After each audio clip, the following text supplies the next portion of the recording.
कैसे हो स्टूडेंट। हमारे इस चैनल पर आपका बहुत ज़्यादा स्वागत है। और आज हम लेकर आए हैं कक्षा 9 यूक्लिड की ज्यामिति का परिचय और चैप्टर नंबर 5 है और एक्सरसाइज इसके अंदर 5.1 है।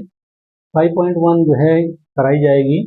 इसमें फर्स्ट क्वेश्चन देखिएगा। फर्स्ट क्वेश्चन क्या दिया है। पहला जो क्वेश्चन दिया है इसके अंदर हमको असत्य और सत्य को बताना है, या सत्य असत्य को बताना है। तो कैसे बताना है इसको देखिएगा। इसमें दिया फर्स्ट में, एक बिंदु से केवल एक ही रेखा खींची जा सकती है। ये बात सही है या गलत है, इस चीज को बताना है। ठीक है, एक बिंदु से केवल एक रेखा खींची जा सकती है, ये बात सही है या गलत। ठीक है, तो इसका समाधान क्या होगा। देखिए, एक पॉइंट अगर हमारे पास ये है, यहाँ पे ये वाला, ठीक, एक पॉइंट ये है, तो इससे हम कितनी रेखाएं खींची जा सकती है, खींच सकते हैं। देखिए, एक लाइन ये खींच गई, एक लाइन ये खींच गई, ठीक है ना, एक लाइन ये खींच गई, एक लाइन ये खींच गई, पॉइंट ए है।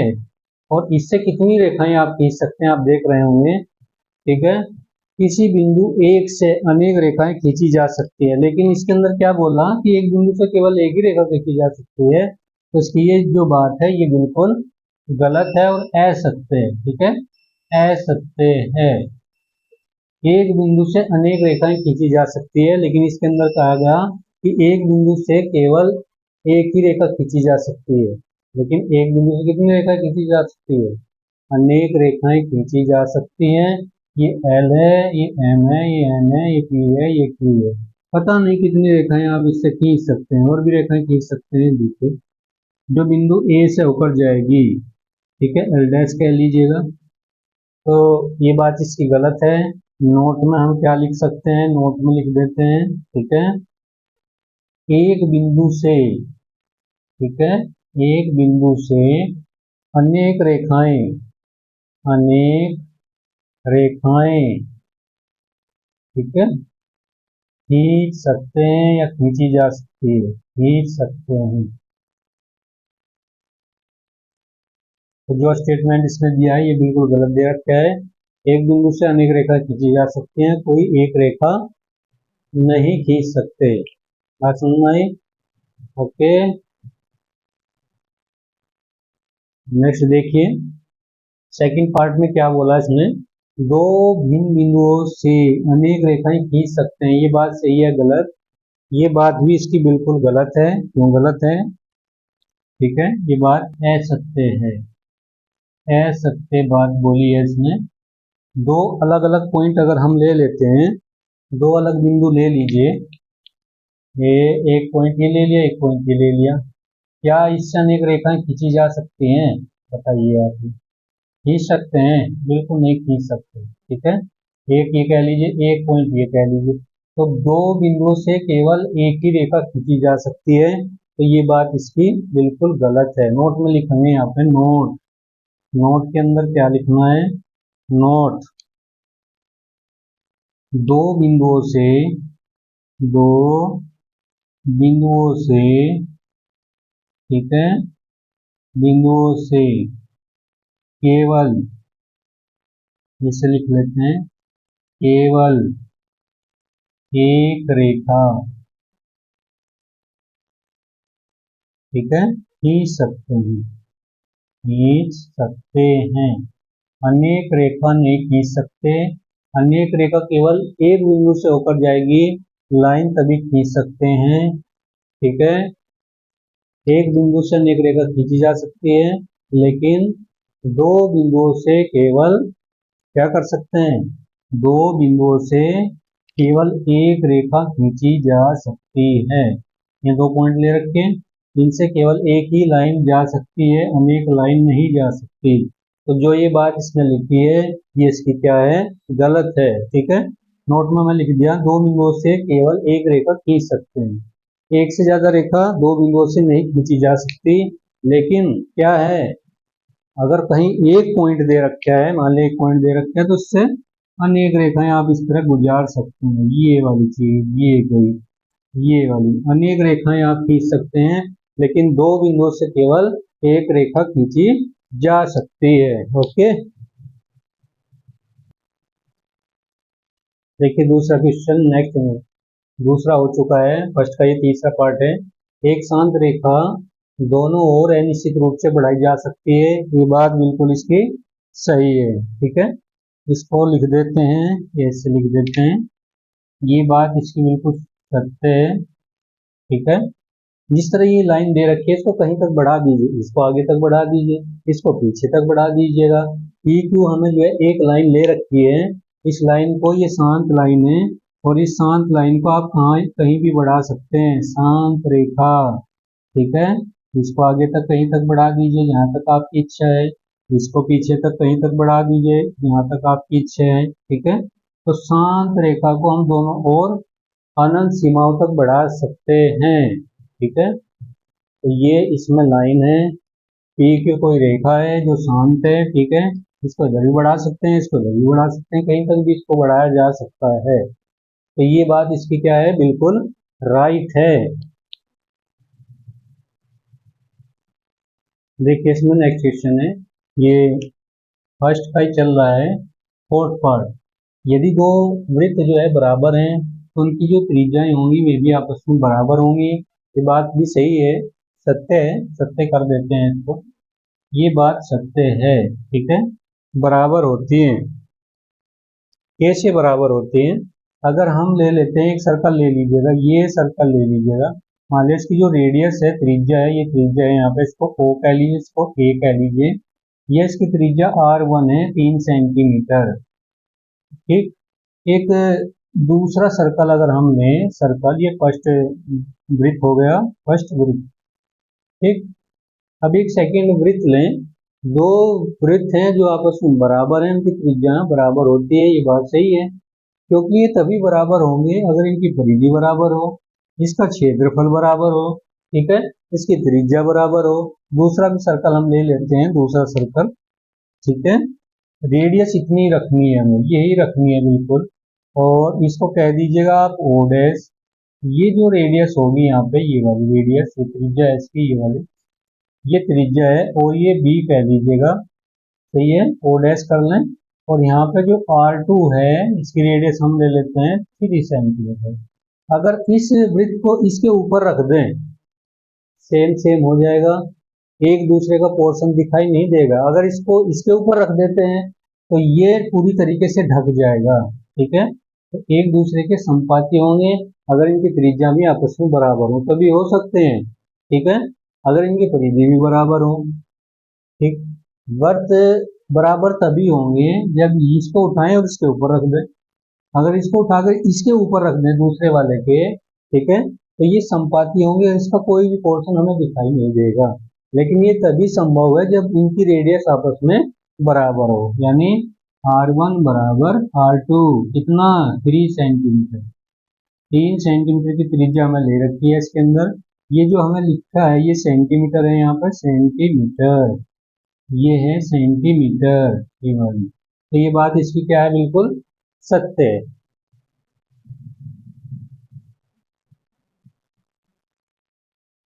देखिए इसमें लास्ट, पहले क्वेश्चन का लास्ट पार्ट है, यदि ए बी बराबर पी क्यू और पी क्यू बराबर एक्स वाई, तो ए बी किसके बराबर होगा, एक्स वाई के। ठीक है, यानी ये इसके बराबर और ये इसके बराबर, तो ये इसके बराबर होगा। ये बात क्या है, बिल्कुल सत्य है, ये बात सत्य है, सत्य। ठीक है, सत्य होगी। तो यूक्लिड की एक अभी करती है, यूक्लिड की अभिगृहित। ठीक है, ए क्या दिया इसने, अगर ए बराबर बी है, ये चीज दे रखी, और बी बराबर सी है, तब तब क्या होगा, ये भी आपस में बराबर होंगे, ए बराबर सी। ये यूक्लिड ने पहले ही बता दिया है, अपनी अवधारणा में बता दिया है।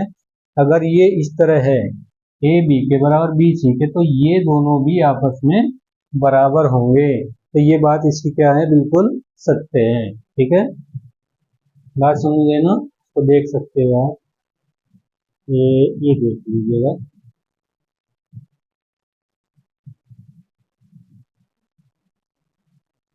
तो ऐसे इसको करना है, अगर ये इसके बराबर है ये इसके बराबर है, ये इसके बराबर निश्चित रूप से होगी।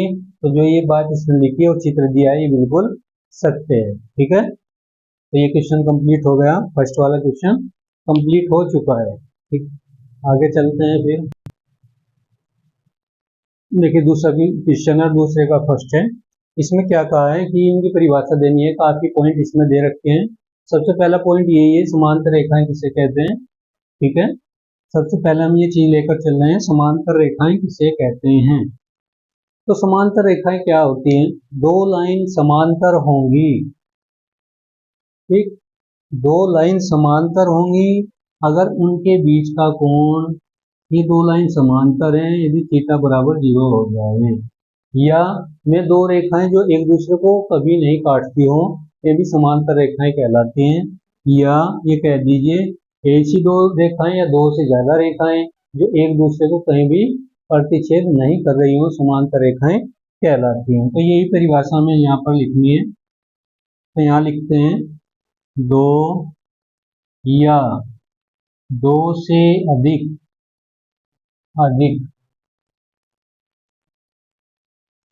रेखाएं जो एक दूसरे को नहीं काटती हो, ठीक, समांतर रेखाएं कहलाती हैं। समांतर रेखाएं कहलाती हैं। ठीक है ना, समांतर रेखाएं कहलाती हैं। ऐसी दो रेखाएं जो एक दूसरे को कहीं भी नहीं काटती हैं, समांतर रेखाएं कहलाती हैं। या दूसरी परिभाषा हम यहाँ पर लिखेंगे, या करके लिखते हैं दो या दो से अधिक रेखाएं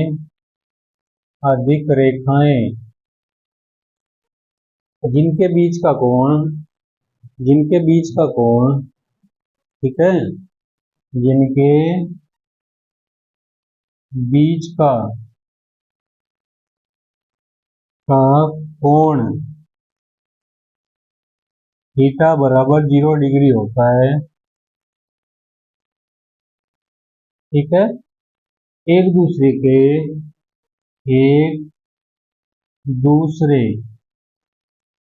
के समांतर रेखाएं कहलाती हैं। एक दूसरे के समांतर रेखाएं कहलाती हैं। तो इस तरह भी हम जो है परिभाषाएं दे सकते हैं समांतर रेखाओं को। आप देख रहे होंगे दो परिभाषा हमें इसके अंदर बताई है। एक परिभाषा दो या दो से अधिक रेखाएं जो एक दूसरे को नहीं काटती हों, वे भी समांतर रेखाएं कहलाती हैं। या करके लिखा दो या दो से अधिक रेखाएं जिनके बीच का कोण 0 डिग्री होता है। 0 डिग्री तभी होता है जब दो रेखाएं एक दूसरे पर नहीं झुकती, जब झुक जाएंगी तो कुछ ना कुछ एंगल बनाएंगी। ठीक है, तो ये परिभाषाएं हैं। इसके बाद हम इसका चित्र बनाते हैं, इसकी फिगर बनाते हैं, इसको बता रहे हैं।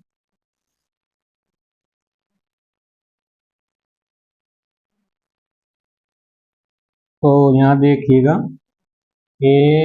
एक ये लाइन हो गई, ठीक, एक लाइन ये हो गई, एक लाइन ये हो गई, एक लाइन ये हो गई यहाँ पे।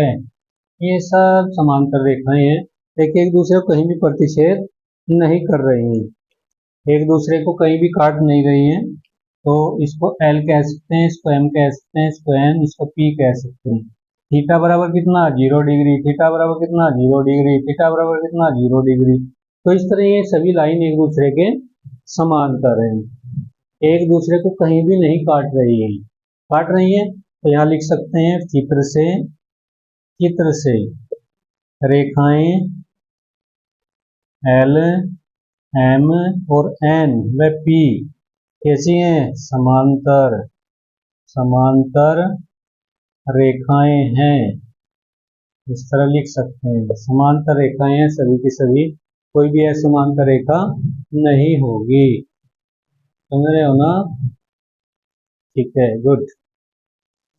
नेक्स्ट पर चलते हैं। नेक्स्ट देखिए, इसका सेकंड पार्ट है। दूसरे का सेकंड पार्ट में क्या दिया, लंब रेखाएं। लंब रेखाएं कैसी होती हैं, में रेखाएं लंब रेखाएं कहलाती हैं जो एक दूसरे के साथ 90 डिग्री का कोण बनाती हैं, लंब रेखाएं कहलाती हैं। में रेखाएं जो एक दूसरे के साथ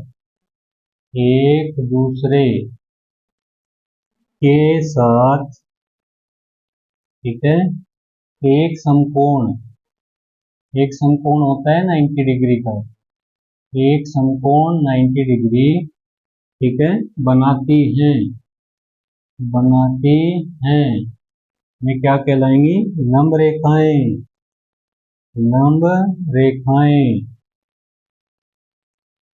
कहलाती हैं। ये परिभाषा है। अब लंबवत कैसे होंगे उसको देखिएगा, लंबवत लाइन कैसे होंगी, ये इसको देखिएगा, ऐसे एक लाइन ये हो जाएगी, दूसरी लाइन आप इस तरह डाल दीजिएगा, एक लाइन एल, एक लाइन एम, एक दूसरे के साथ 90 डिग्री का कोण बना रही है, एक दूसरे के साथ 90 डिग्री का कोण बना रही है, तो दोनों रेखाएं एक दूसरे के क्या होंगी, लंबवत, ठीक है। एल व एम दोनों रेखाएं कैसी हैं, रेखाएं लंबवत हैं, लंबवत, दोबारा लिखते हैं, दोनों रेखाएं लंबवत हैं, लंबवत। तो ये लंब रेखा की परिभाषा है। नेक्स्ट क्या दिया, रेखाखंड। अब रेखाखंड को देखिएगा, देखिए ये लाइन सेगमेंट है रेखाखंड। रेखाखंड क्या होता है, रेखा का एक टुकड़ा, रेखाखंड कहलाता है, ठीक है। बात समझ में, या रेखा का कोई एक भाग जिसके दो अंत बिंदु होते हैं वो रेखाखंड कहलाता है। रेखा का वह भाग रेखाखंड, ठीक, रेखाखंड होता है, रेखाखंड होता है जिसके ठीक, जिसके दो अंत बिंदु होते हैं, ठीक है। जैसे ऐसे कर लेते हैं, ये लाइन गुजार लीजिए, इधर से गुजार लीजिए, इधर ए लिख दीजिए, इधर बी लिख दीजिए। तो ये जो बीच का पोर्शन हमें लिखा है यहाँ पे, बीच वाला ये लाइन है एल, और जो बीच का भाग होगा ए बी, ये क्या होगा, रेखाखंड। ये रेखाखंड है, रेखाखंड, रेखा का टुकड़ा।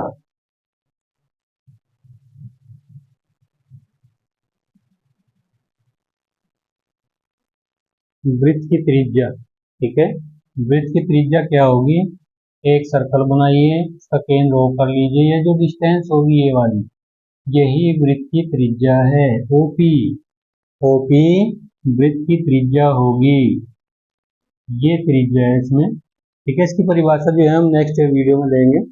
हमारे चैनल से जुड़े रहिए। अगर हमारी वीडियो अच्छी लग रही है तो हमारे चैनल को आप सब्सक्राइब कर सकते हैं, ठीक है, शेयर भी कर सकते हैं, और अगर कहीं मिस्टेक हम कर रहे हैं तो प्लीज़ रिक्वेस्ट है कि आप जो है कमेंट में ज़रूर लिखें, और हमारा चैनल ज़रूर देखें और शेयर भी करें। ओके, तो पूरी वीडियो देखने के लिए आपका दिल से धन्यवाद, थैंक यू।